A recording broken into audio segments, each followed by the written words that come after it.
An air traffic service unit, ATSU clearance, constitutes the authority for an aircraft to proceed in accordance with its flight plan, only insofar as no air traffic is concerned. Clearances are based upon known traffic conditions which may affect the safety of aircraft operations. This will include not only aircraft in the air, but those maneuvering on the ground, as well as vehicles and any local temporary instructions. If a pilot in command deems a clearance not suitable, he may ask for and if practicable, receive an amended clearance. But remember that an ATSU clearance relates to traffic and aerodromes only and does not in any way absolve a pilot in command from any responsibility to comply with all the rules and regulations concerning aircraft operation. Air traffic control will issue such clearances as are necessary to meet the objectives of collision prevention and the expedition and maintenance of an orderly flow of air traffic. In control areas, the most direct routings shall be given to all transiting flights. Aircraft intending to undertake supersonic flight shall, whenever practicable, be cleared for the transonic acceleration prior to departure. Air traffic control clearances are issued by area control in two circumstances and in accordance with the following conditions: for departing aircraft and for en route aircraft.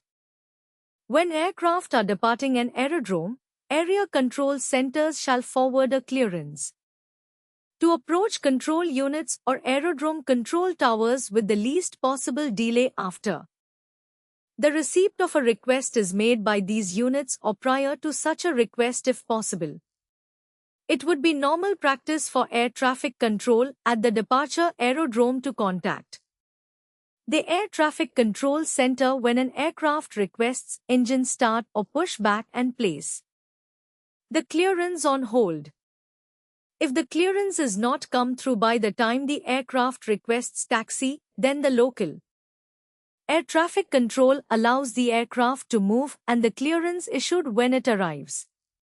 If it has not done so by the time the aircraft reaches the runway holding point, then the aircraft is directed to a waiting area until the clearance can be issued. Once received, the clearance is read to the aircraft and must be read back exactly as received to confirm that the pilot has received it and understands what is required. For aircraft flying en route, air traffic control clearances must be issued early enough to ensure that they are transmitted to an aircraft in sufficient time for it to be complied with.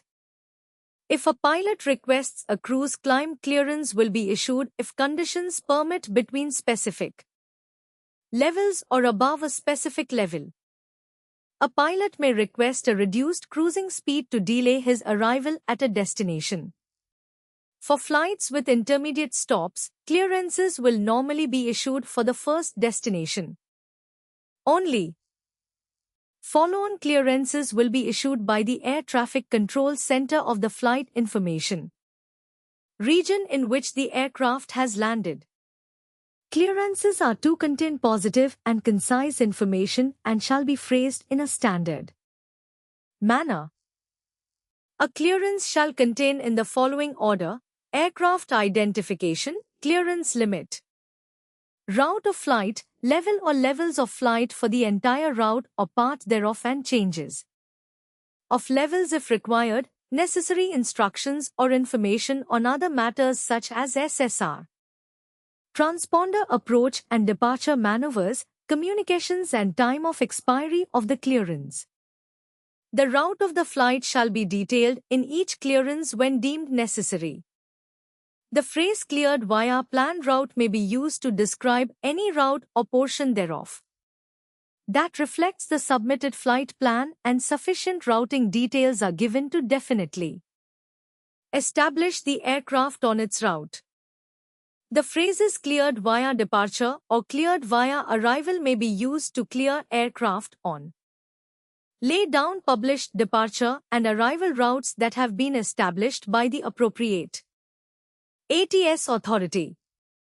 A clearance issued covering a requested change in a flight plan will include the exact nature of the change. If a level change is involved and more than one level is contained in the flight plan, all such levels are to be included in the rec clearance. If traffic conditions do not permit a requested rec clearance, the pilot will be advised, unable to clear, if warranted an alternative will be offered. The issuance of a clearance to a VFR flight to fly, subject to maintaining its own separation and remaining in visual flight meteorological conditions, has no other object other than to signify that for the duration of the clearance, the provision of aircraft separation by air traffic control is not undertaken. So, when requested by an aircraft and provided it is agreed by any affected aircraft, then an area control center may authorize a controlled flight in Class D and E airspace in VMC to fly and maintain its own separation whilst remaining VMC. The pilot in command must ensure that his aircraft does not constitute